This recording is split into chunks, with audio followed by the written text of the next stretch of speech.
नमस्ते। गीत मेरे चैनल में आप लोग का स्वागत है। मैं आप लोग को आज लड़के के विवाह गीत सुनाऊंगी। गीत पसंद आएगा तो लाइक करिएगा, सब्सक्राइब करिएगा, शेयर करिएगा, कमेंट में लिखिएगा कि लड़के का विवाह गीत कैसा लगा।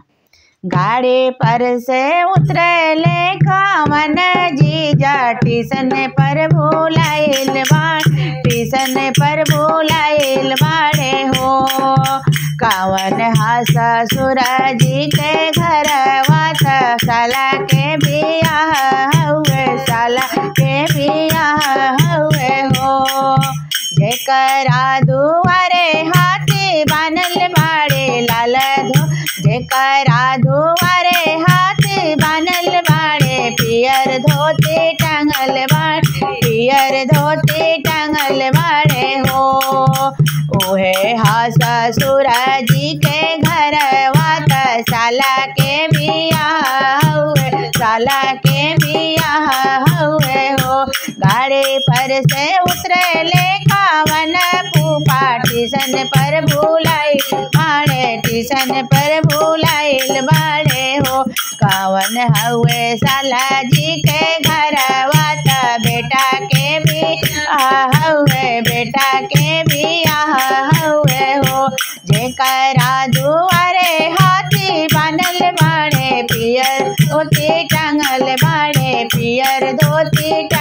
बाड़े हो। उहे हा ससुर जी के घर बेटा के बियाह हुए हो। अरे गाड़ी पर से उतरले कावन चाचा टीसन पर भूलाइल बाड़े हो। कावन हुए भैया जी के घर बेटा के बियाह हुए हो।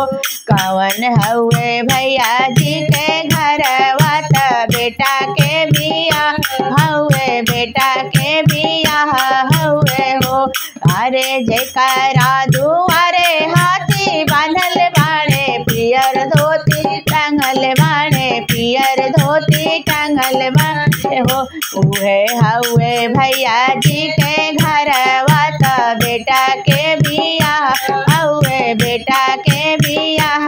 हुए हो।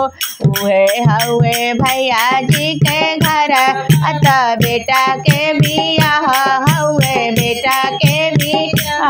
हुए हो। टीसन पर से उतरले कावन भैया टीसन पर भूलाइल, गाड़ी पर से उतरले कावन भैया टीसन पर भूलाइल बाड़े कावन हुए पापा जी के घर भैया के बियाह हुए कावन हुए कावन हुए पापा जी के घर भैया के बियाह हुए हो। जेकरा दुआरे हाथी बांधल बाड़े पियर धोती टांगल बाड़े उहे हुए पापा जी के घर भैया के बियाह